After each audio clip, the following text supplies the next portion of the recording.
Good morning mga ka-good vibes! Magandang araw, lambak ng Cagayan. Magandang araw rin yung dos. Narito na naman tayo sa isang masayang kwentuhan. Talakayan at balitan. Ako si Josh Kahulugan. Ako naman si Janeline Simangan. Ako naman si Mark D. Vintorno. Dito lang sa Talk TV Cagayan Valley. Samahan ang Talk TV Cagayan Valley Barkada para ihatid ang mga lokal na istorya, kapaki-pakinabang ng mga impormasyon at kaganapan, mga maiinit na balita sa loob at labas ng bansa sa programang maghahatid ng good vibes sa inyong umaga. Talk TV Cagayan Valley. Mayor, congratulations po dahil nakabalik po tayo na naman sa ating katungkulan bilang alkalde mayor. Ano po ang nakikita po nating pwede nating gawin or ano pong bago nating mga plano at ano po challenge po ba ito sa ating liderato para po mas mapagsilbihan po ng mabuti ang ating mga kababayan dito sa siyudad ng Tubigan. Thank you for welcome me back. Pero hindi naman ako umalis. That's why I'm here again with you. Gaya na sinabi ko, pasalamat tayo sa kung may kapal at siya may divine intervention ito, providential sabi ko, because na-fulfill ko yung pilgrimage ko, na-fulfill ko yung ibang mga dapat gagawin ko. And then, tama-tama nung natapos na lahat, lumabas na po yung decision ng MR natin para ibalik tayo, setting aside the first decision na isuspend tayo. So parang walang nangyari. Yes, sir. So, ganun po yung nangyari, ganun po yung ano natin. Ngayon, we are at the nick of preparations para sa AFI Festival, which is from August 8 and culminate on August 16. That is the only fire festival in the entire country. Yes, sir. And it's very, very young.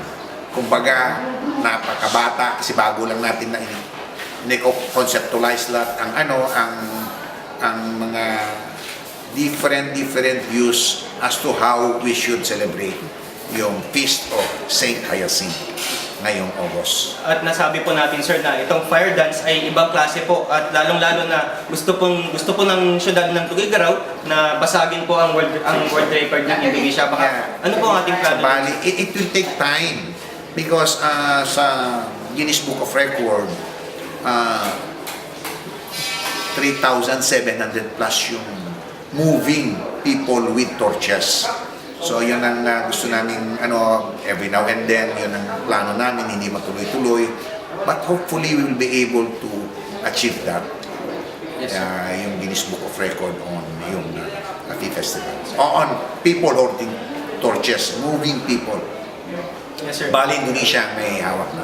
Ngayon po at paparating na po itong ating kapistahan, sir. Ano po ang bagong makikita po ng ating mga kababayan, lalong-lalo na po at napaka-highlight po nitong AFI Festival at dinarayo po ng iba't ibang mga kalapit bayan po ito, sir, para panoorin, sir.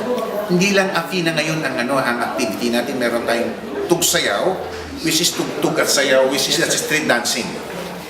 So, yun ang pinag-usapan namin sa street dancing natin. Ang ginagawa namin ngayon is yung concept ng other cities na corporate sponsorship. Yung mga businessmen, sila na yung may hawak ng isang delegation. And then, we start from that.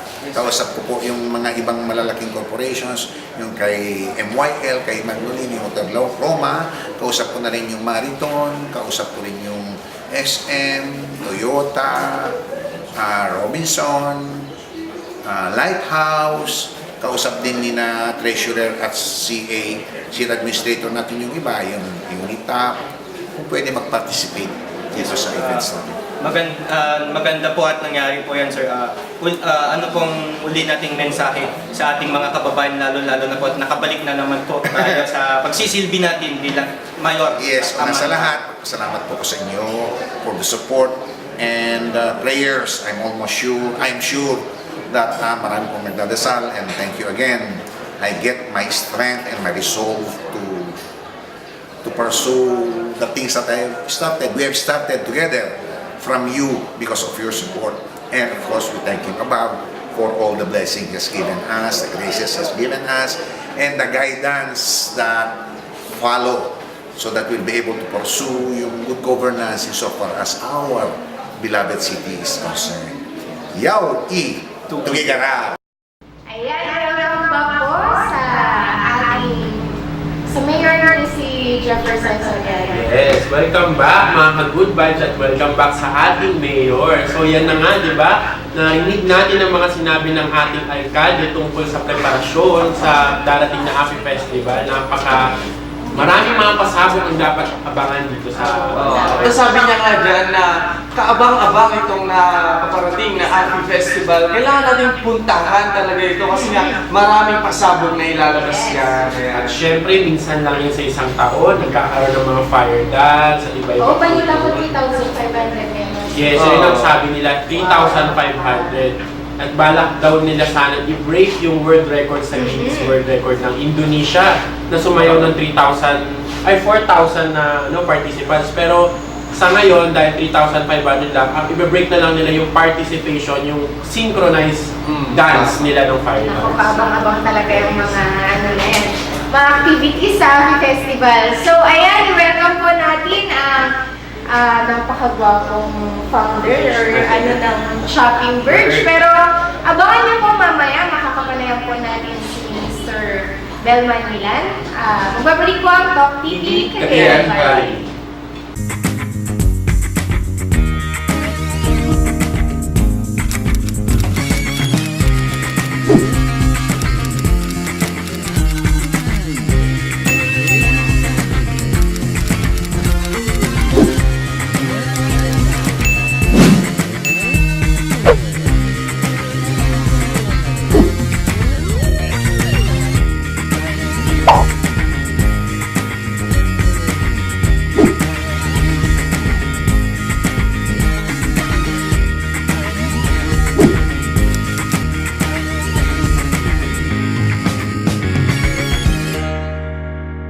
At tayo muling nagbabalik dito sa Talk TV Cagayan Valley.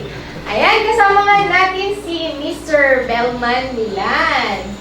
Yes, magandang umaga po sa lahat ng mga nanonood sa ating programang Talk TV Cagayan Valley. At it's my honor to be invited by Shareable TV and then sa programang Talk TV Cagayan. Thank you for being here, sir. And so yung kung gusto niyo daw magpa-autograph sa kanya mamaya, sa labas na lang. Abangan niyo na lang daw sa labas. Ayan, so kung gusto niyo makisali sa aming usapan, meron po kaming Facebook page. Ang Facebook page po namin is @ShareableNewsPH. And sa YouTube naman, Shareable TV. Ayan. So, yeah. Ayun, sir. Magpakilala ka naman muna, sir. Sabihin mo na yung background mo, tsaka yung ano mo, sir, yung branch mo dito, yung mga branch ng Shopping Bird. Okay, so I am Belman Milan, the founder of Shopping Bird. It's a homegrown restaurant originated here in Cagayan Valley. So as of now, we do have 5 branches. 2 here in Cagayan, 2 in Manila, and 1 in Baguio City. Napakarami. Sir, by the way, matanong ko po, ilang taon ka na po, sir? I'm 23. Wow, Grabe, years old. napakalupit naman ni Sir Milan. Grabe, 23 years old, isa lang napakalupit na entrepreneur. napakalupit talaga. Hindi naman masyado.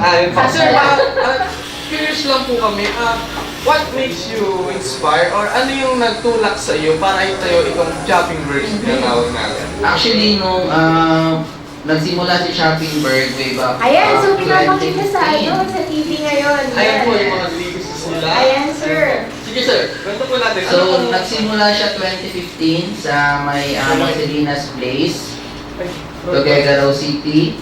Bali, nung 2015, nag-boom kasi lahat ng mga burger concept na mga restaurant sa buong Philippines. So, I try to be joining that trend last 2015 na dapat meron din tayo dito sa Cagayan. Pero inisip ko, kung regular burger lang serve ko, wala akong pinagkaiba sa ibang restaurant. So I decided, yung pinaka-uniqueness ko yung pinaka-unique na product ko, unique na selling proposition ko is yung malalaking burgers. Yun po. And so parang ang ginawa ni Sir Milan, sabi niya nga parang if you cannot beat them, join them. Di ba? Yes, tama yun. So, ayan. Ayan, sir. May ilang katanungan din kami sa'yo. Siyempre, tatanungin natin kung paano ka muna nagsimula. Siyempre, sa age mo ngayon, 23, parang sobrang Nakakabilib nga kasi at the age of 23 meron siyang 4 or 5 branches? 5. Actually, Five hindi siya na. naging ganun kadali. Mhm. Bali, working student ako dati na nag-aaral ako sa Manila. I graduated sa FEU Manila, batch 2014. Maga ako nag-work at the age of 16, nag-work na ako. Nag-work na ako sa isang malaking fast food, sa isang sikat na coffee shop. And then, nung pag-graduate ko nung college, na-bless naman kasi na-hire ako as a management trainee, the first level of manager position sa restaurant, sa hospitality industry. Then, 1 year ako sa Manila na nag-work as my first professional experience, and then bumalik ako sa Tuguegarao para mag-start ng small business, yun nga, si Shopping Bird. Napaka-better po ni sir. Sir, magkaroon muna tayo ng Q&A ngayon kasi mukhang sumasali ka sa mga budget na ngayon, wala? Hindi naman. Hindi naman kasi napaka-pogi ni sir eh. Thank you, thank you. Napaka-telegenic yung Natural lang titignan natin talaga. sa camera. Joke lang. Okay, so sir, may katanungan lang ako. Ano yung pinakamabigat na naging problema ng shopping break and paano mo ito sinulusyonan? Lalo na pag Ayan. magsisimula. For them to inspire or para makamotivate naman tayo sa mga manonood natin. Yes, actually po, lahat ng mga entrepreneurs dito sa Tuguegarao, we feel bothered din kahit papaano sa mga pumapasok na malalaking giant malls dito sa Tuguegarao. So, ang kailangan talaga ngayon sa mga entrepreneurs sa kagaya namin, from survival to sustainability or sustainable. Okay, so sa ngayon alam natin na andyan na sila, papasok ng mga malalaking brands, malalaking company. So, paano naman kaming mga small entrepreneur? Baka naman talagang kung hindi namin kayanin, mag-close na iba yung mga establishment. Pero ang akin ngayon, ang personal perspective ko, from survival to say sustainable. Ibig sabihin, we can compete. We cannot beat them, of course. Wala naman dun sa vocabulary natin na talunin natin sila. Yes. At least we compete. Okay, so yun ang advice ko sa mga fellow entrepreneurs na huwag tayong sumuko dahil mas lamang tayo kasi majority of the Cagayanos support local. Okay, so konting tiyaga lang, konting sikap pa, definitely magsasucceed din tayo in the future.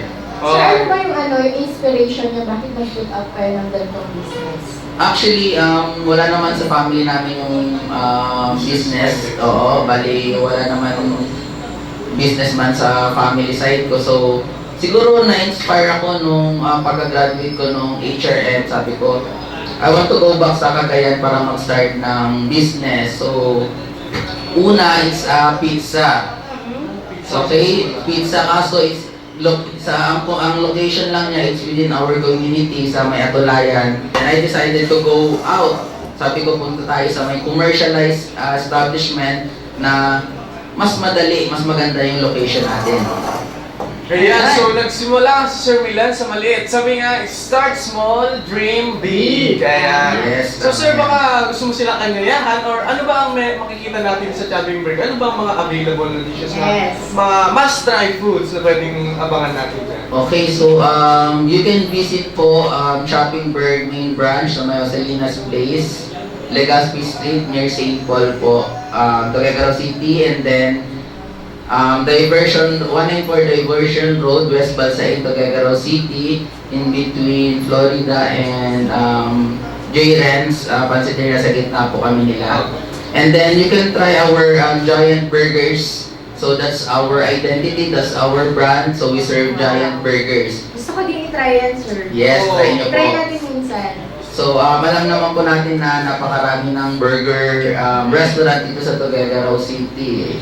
Okay, so yung lahat ng mga malalaking burger restaurant in the Philippines pumasok na sa Tuguegarao. So, we are challenged. We are challenged na paano natin sila sabayan not only with their marketing side but with our product na naniniwala na kami hindi naman tayo abot ng 3 years sa market kung hindi naman tinangkilik ng mga Cagayanos yung produkto natin. So, ang mga Cagayanos mahilig din sa food. So mga nag-ano sila, parang food crawl sila, mahilig silang mag-explore ng bagong food dito sa Tuguegarao City.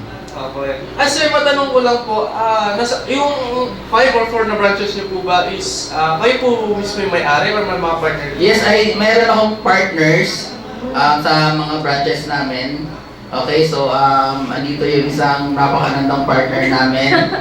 Okay, and then sa Manila naman po, meron din akong isang partner. Okay, so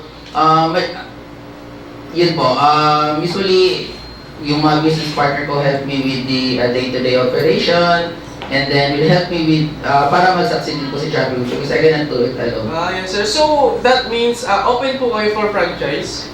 Meron kami offer na franchising ngayon just for a Ayan, food sir. cart. So Ayan.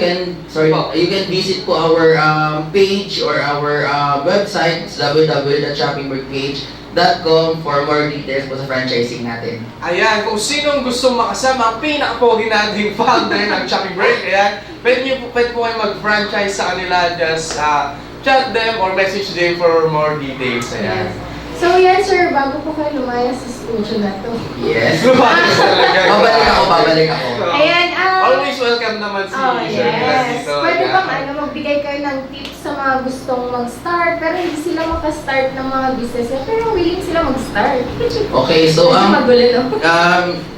this is the quote I live by. So ito lagi kong sinasabi tuwing may mga engagement ako. Start while you're young because if you fail, you have so many years to recover. Tama. So I do encourage mga young entrepreneurs, kahit mga studentpreneur na kahit estudyante ka pa lang, pwede ka na maging entrepreneur, Tama. pwede ka na kumita, and then yun po, lalo na ngayon is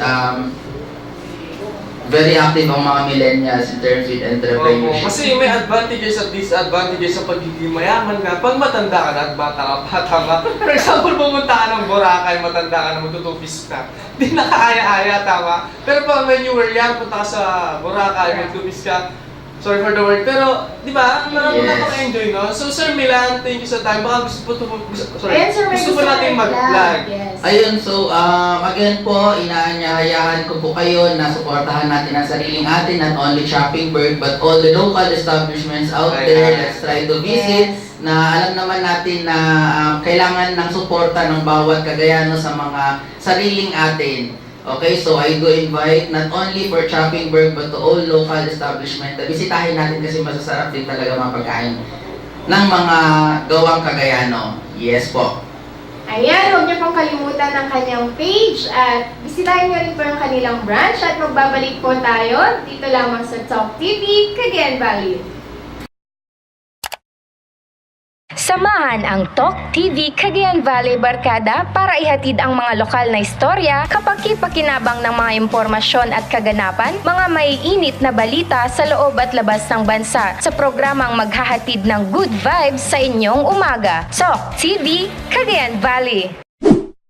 At tayo muling nagbabalik dito sa Talk TV, Cagayan Valley. Yes, so nagbabalik na naman tayo dito sa isang magandang usapan. Narito tayo ngayon sa segment na Biyahe Cagayano. So yan, so nandito tayo ngayon sa episode 2 ng Mount Pulag Trail kung saan Mahaba-haba yung Mount Pulag na yan, ha? yes, ito yung maalala niyo mga good vibes, kahapon ay diniscuss at pinakita namin sa inyo kung ano yung mga makikita dito sa Kabayan Benguet. Yes. Dito yung paalan ng Mount Pulag. Actually, hindi na siya paalan ng Mount Pulag eh. Nasa mid part na siya ng bundok. So ngayon, ipapakita namin sa inyo yung mga part kung saan yung itsura ng bundok sa taas kapag napuntahan mo na yung peak, yung summit. So, for information lang sa Mount Pulag, ang Mount Pulag is 2,926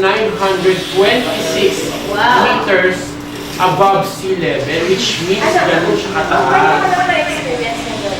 Experience ko dyan is hindi lang siya malamig eh. Sabi ko naman kahapon, di ba sa first episode natin dito sa Mount Pulag, is 5 jackets, 5 jacket po yung suot ko. Pero alam yung ano lang, Ayan, nakikita natin sa yes. TV yung mga... Nakikita natin sa screen ngayon yung views ng Yes. summit. Yan yung nasa tuktok ka ng summit. Actually, nabangan ko talaga yung sunrise dyan eh. Kasi yun yung inaabangan kong view, kung saan napakaganda. Pero for me, ang gusto ko dyan is yung yung Sea of Clouds sana, kaso kasamaang palad, hindi siya ano ba yun? Walang namung Sea of Clouds nung time na umakyat ako. So, Ang dapat ka pa naman dyan.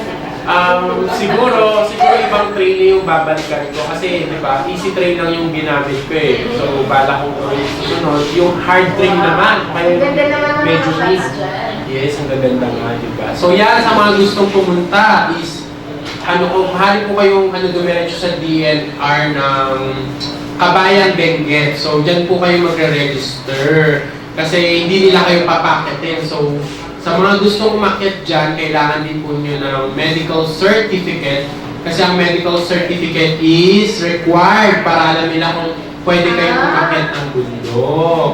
So yun. Ilang bundok man nakyat ang meron? Actually, first na bundok ko siyang inakyat and to the mean that, ang ibig sabihin niyan is, first ko siya, pero pang-professional na siyang inakyat eh. Kasi hindi siya pang first-timer eh. Nung inakyat ko siya is, nalaman ko na lang nung nakababa na ako is, pala siya is, pang-professional. So, alam mo yun, talagang tinadtad ako nung pababa at paakyat ako ng bundok na yan eh. Very painful siya sa katawan. Gusto pang i-encourage yung mga tagapanood Yes, natin oo. ngayon Gusto ko na silang- huwag din sa magpulat. Yes, yung sa mga stress dyan, depressed, sa work, may mga Oo, problems. lalong-lalo naman sa... Yes, inaanyayahan ko kayo umakyat. Dahil alam nyo, pag nakakit na kayo sa summit, Refreshing. yes, hindi lang siya refreshing, tanggal yung stress mo. Kasi yung simoy ng hangin, pero take note ang mga good vibes, magdala kayo ng jacket, please lang. Huwag lang isa, gawin nyo ng 10. Kasi matutuyo kayo sa lamig ng hangin para siyang nag-yelo. Yes. Yun. So, yan. So, yun po pag sa mga gustong makisali sa aming programa, Invite ka naman kasi hindi ka yes, nag-invite. sa aming mga programa, punta po kayo sa aming Facebook at Shareable News PH at mag-comment or i-message nyo kami sa mga suggestions nyo para naman sabihin namin ang mga gusto nyong ipahiwalay. At inaaniyahan po namin ng mga viewers natin na makilahok po dito sa show namin. Kung may gusto po kayo i-feature, isend nyo lang po sa amin sa Shareable News PH. At yan po, inaanyayahan din po namin kayo na mag-guest. At pwede nyo pong tawagan ng aming hotline number na 0905-7743-669. Ayan, inuulit ko po, 0905-7743-669. Yes, at dito lang sa Clearview Channel 8. Yan. Ayan, if you are willing to be a part of our show, then just send us a message. Ayan, so yun na nga, balik tayo sa Mount Pulag. So yung mga pictures na pinakita namin sa inyo, kung may mga pictures din po kayo na gustong i-share na Yes. makita dito sa local TV or dito sa Facebook page para naman may makita rin ng mga ibang viewers natin, maaari nyo rin pong isend sa amin. Kahit lang mga hindi lang pictures, tulad na lang ng mga let's say, mga artwork nyo, mga masterpiece nyo na gusto i-share. Siyempre, para sa ating lahat yan, hindi lang dapat tinatago dyan sa ating mga kwarto or ating mga silid. Dapat natin yan ibahagi sa ating mga kababayan. Tama. At yan, i-plug din natin yung mga segment natin yan. Yan po, meron po tayong talentado kagayanan. Naanyayahan po namin kayo na makilaw nga po dito sa aming show. At syempre, maraming talented. Oo, yung mga...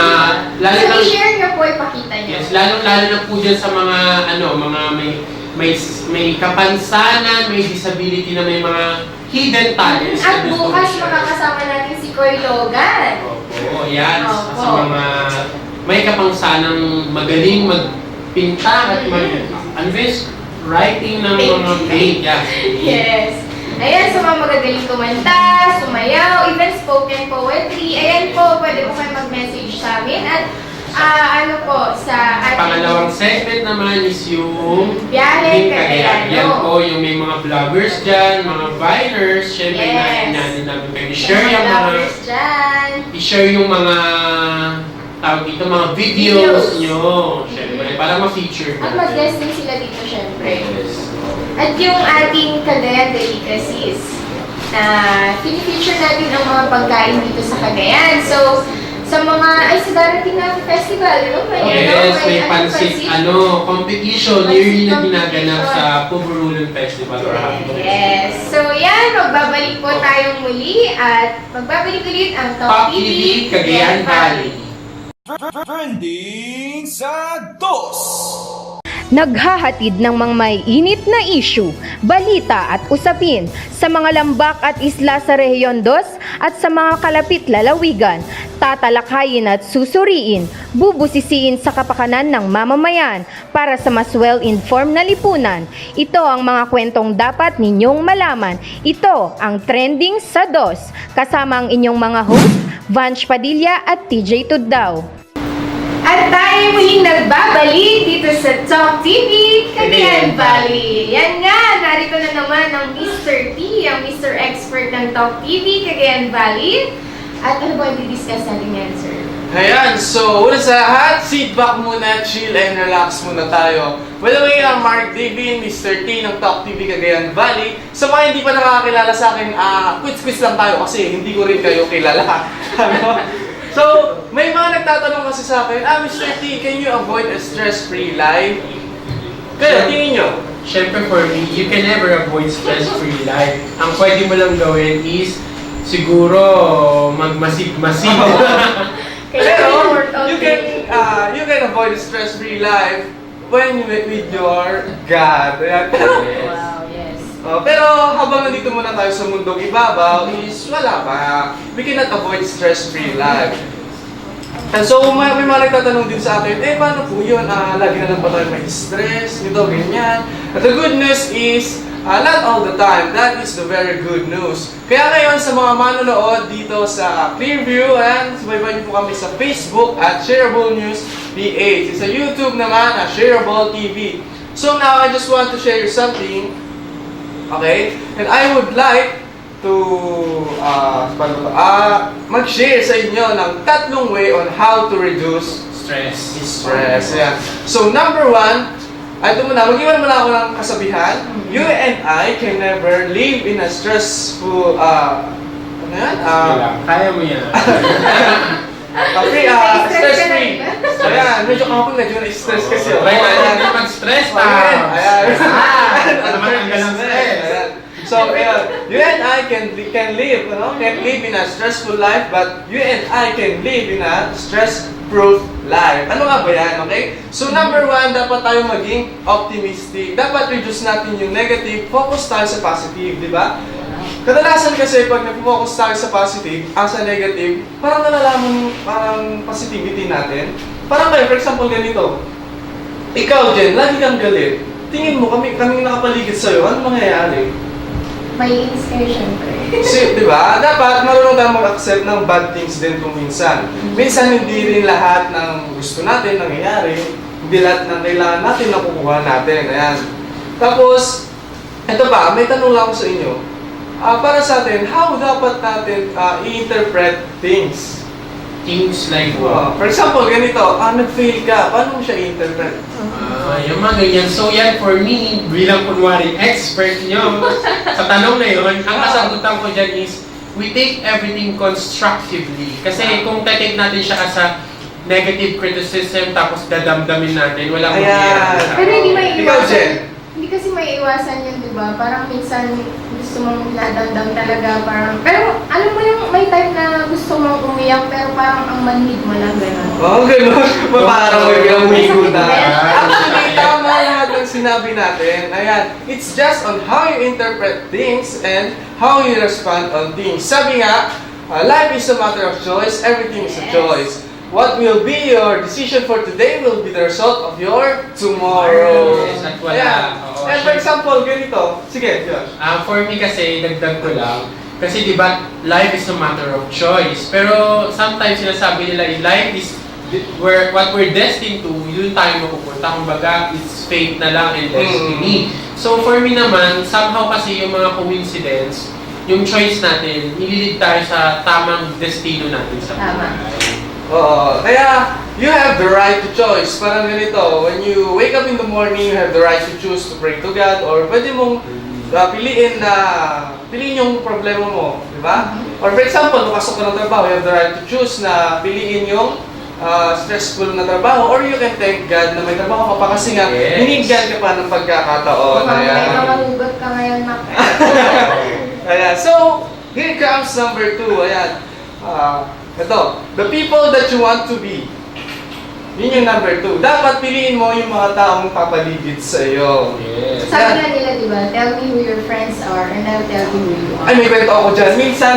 Minsan sinabi ko sa nanay ko, sabi niya sa akin, medyo, sabihin na lang natin, napalayo ko ng landas noon. Sabi niya sa akin, Mac, alam ko na yung ginagawa mo.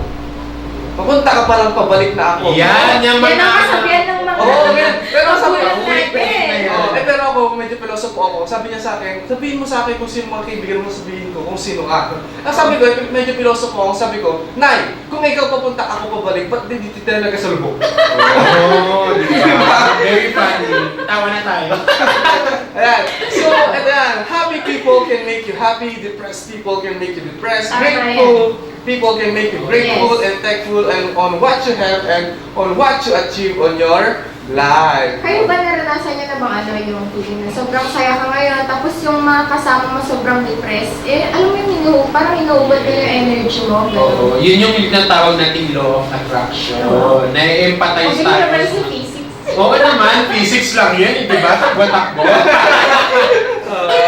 Yun. So, na-attract tayo ng negative force. Oo. Parang sa yin and yang yan eh. Kahit na anong gawin mo, may maliit na white dun sa taas, pero may tumatakip pa rin na malaking Oo, black. Tapos may tama. malaking black sa baba, tapos may tumatakip na maliit na white. Somehow, may small things na maganda doon, pero may black things pa rin na nakapaligid sa'yo. Yun yung hahatak sa yun yung hahatak sa kabutihan o kasamahan ng kalalagay mo ngayon. Tama. Kaya dapat lang napiliin natin talaga yung mga kaibigan natin ngayon. Ayan, sa pagpipili naman ng kaibigan, sabi nga nila, birds with the same feather, Flux yata yun. are the same birds. Ah! Kasi parang sa mga diba? So, here comes number 3. Focus on potential, not on weakness. Lahat tayo may weakness, lahat tayo may kahinaan. Instead of focusing on weakness, why not focus on our strength, tama? Tama. And why not focusing sa mga bagay na kaya natin, diba? Kaysa sa mga hindi natin kaya. Actually, meron akong quotation dyan eh. Ah, sige. Favorite ko to. Mga Ayan, good ayan. vibes. Dapat yung Sige. i-try i-interpret or try nyo i-reflect to. Internalize. Internalize. Yes. Interpret yung sarili nyong buhay. Actually, mastering others is strength. But mastering yourself is true power. By Lao Tzu. Ibig sabihin nun, you have to master your own self first before you try mastering Tama. others. Kasi you try to judge others people's life, you try to do something about their life, but you're not doing something for your life, which means kung saan ka na napupunta, hindi mo naman hindi sa Tama. sarili mo, di ba? Kasi hindi rin pwedeng ganito eh. Parang gusto mong sabihin, gusto kong magpalaki ng muscle. Hindi nga pwedeng, sorry sa muscle. Muscle. Sa muscle. Skills. So, muscles na yan. Hindi mo pwedeng sabihin nga, Diyos, mag-push up ka nga para lumaki yung muscle ko. Hindi pwedeng gano'n, di ba? Dapat ikaw mismo gumawa sa sarili mo. Tama. Kaya ngayon, sa mga manonood, simula ngayong araw na ito, gamitin natin ang kahinaan natin for us to grow. Yeah. Instead of focusing sa potential, sa weakness rather, focus tayo sa potential natin. Instead of focusing sa bad things, why not focus sa good things? And I assure you, pag ginawa natin itong mga bagay na ito, it will reduce your stress. Ayan. Ayan po ang mga usapin ngayon at mga gandang tips ni Mr. T. Samahan niyo po kami every weekdays dito lang sa Talk TV. Ayan, sabi nga nila, what you think shapes you. Kaya kung ano iniisip mo ngayon, magiging ikaw yun. Kaya ingat-ingat tayo sa kung ano iniisip natin at magbabalik po ang Talk TV Cagayan Valley. Samahan ang Talk TV Cagayan Valley Barkada para ihatid ang mga lokal na istorya, kapaki-pakinabang ng mga impormasyon at kaganapan, mga maiinit na balita sa loob at labas ng bansa sa programang maghahatid ng good vibes sa inyong umaga. Talk TV Cagayan Valley. Ayan, tayo may nagbabalik dito sa Talk TV Cagayan Valley. Inuulit po namin, inaanyayahan po namin kayo na makilahok sa aming show at pwede niyo pong tawagan o mag-text sa aming hotline number 0905-7743-669 at ang aming Facebook page na Shareable News, at syempre ang aming YouTube na Shareable TV, at patuloy niyo po kaming panoorin dito sa Clearview Cable Channel 8. Ayan! At sinasama rin sa DOS, at yan ang kalipunan ng mga balita sa araw na ito. Ako si Janelle Simangan. At ako naman si Josh Kahulugan hanggang sa araw ng bukas. Ako naman si Mark David, aka Mr. T, sa ngalan ng kasama natin na si Paul Lopez at Melissa Stevens. Muli, abangan nyo kami sa araw ng bukas dito lang sa